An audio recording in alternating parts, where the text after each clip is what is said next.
Logical problem में next question है कि blueberries cost more than strawberries.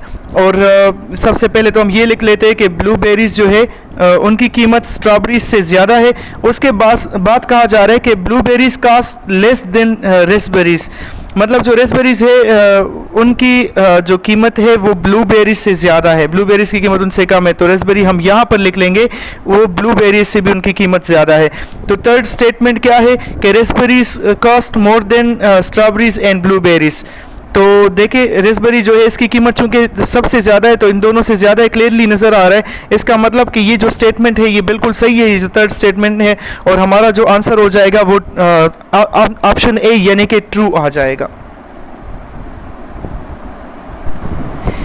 Logical problems में नेक्स्ट क्वेश्चन है, स्टेटमेंट जो पहला स्टेटमेंट है वो ये है कि all the trees in the park are flowering trees, मतलब पार्क में जितने भी ट्रीज है वो फ्लावरिंग ट्रीज है, ये तो पहली बात हो गई। दूसरा स्टेटमेंट ये है कि some of the trees in the park are dogwoods, मतलब जो कुछ ट्रीज है वो डॉगवुड्स है।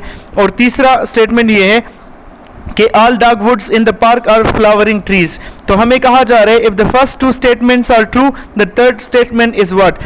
पहले दो स्टेटमेंट अगर ट्रू है तो ये तीसरा स्टेटमेंट क्या होगा। तो बहुत सिंपल है, देखिए पार्क में जितने भी ट्रीज है वो सारे फ्लावरिंग ट्रीज है और कुछ उनमें से डॉगवुड्स भी है। तो कहा जा रहा है कि जो डॉगवुड्स जितने भी होंगे वो सारे के सारे फ्लावरिंग ट्री होंगे। तो ऑब्वियसली बिल्कुल सही है ये स्टेटमेंट, क्योंकि पार्क में कुछ ट्रीज डॉगवुड्स है और सारे के सारे फ्लावरिंग है। तो जो कुछ डॉगवुड्स है वो भी फ्लावरिंग में आ गए हैं, क्योंकि पहले स्टेटमेंट में ये कहा गया था कि पार्क में जितने भी ट्रीज है वो सारे के सारे फ्लावरिंग है।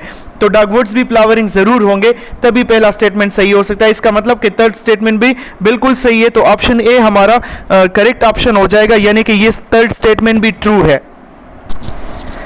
लॉजिकल प्रॉब्लम्स नेक्स्ट क्वेश्चन, इसमें हमें पहला स्टेटमेंट दिया गया है। यहाँ पर ये जो नेम्स है ना, टाइम बचाने के लिए मैं इसको एम, जी और एल मान लेता हूँ, आसान हो जाएगा। कहा जा रहा है एम रन्स फास्टर देन जी, मतलब तो यहाँ पर हम लिख लेंगे कि एम जो है वो रन्स फास्टर देन जी है, ये पहला स्टेटमेंट। अगर हम इस तरह से बनाते हैं काम बहुत आसान हो जाता है। सेकंड स्टेटमेंट है कि L runs faster than M, मतलब एल जो है वो एम से फास्टर है। तो अब काम आसान हो गया, इस रिलेशन से अब हम कोई भी स्टेटमेंट जो है वो चेक कर सकते हैं। कहा जा रहा है थर्ड स्टेटमेंट में कि जी रन्स फास्टर देन एल, तो जी जो है वो फास्टर देन एल नहीं हो सकता, क्योंकि एल सबसे ज्यादा आ गया। पहले हमें क्या कहा गया था कि एम जो है वो जी से तेज है और एल एम से तेज है, इसका मतलब कि एल सबसे तेज हो गया। तो एल जी से तेज होगा, वो स्लो नहीं होगा। तो जी रन्स फास्टर देन एल जो है वो गलत हो जाएगा, क्योंकि एल फास्टर देन जी और एम है। तो हमारे पास जो ऑप्शन होगा वो बी ऑप्शन आ जाएगा, यानी कि false. Logical problems next question, statement आपको बहुत ज़्यादा लेंथी लग रही होगी, ये सिर्फ कंफ्यूज करने की कोशिश होती है, कुछ भी मुश्किल नहीं है। मैं अगेन आपको वही तरीका हमने करना है। यहाँ पर ये जो नेम दिए गए इतने मुश्किल में, इसको आसान करते हुए क्या कर लूँगा, इसको आर मान लेते हैं, इसको जी मान लेते हैं और इसको एल मान लेते हैं, ठीक है। अब कहा जा रहा है apartments in the R cost less than apartments in the G, तो मतलब आर के अपार्टमेंट की कीमत जी वाले अपार्टमेंट से कम है, इसका मतलब कि जी के अपार्टमेंट्स की कीमत आर से ज़्यादा हो गई, पहली बात। Second statement apartments in the, यहाँ पर L cost more than apartments in the G, मतलब एल के अपार्टमेंट की कीमत जी के अपार्टमेंट से ज़्यादा है, तो एल ग्रेटर देन जी लिख लूँगा। तो हमारे पास जो वो बन गया रिलेशन, तो L greater than G greater than R बन गया।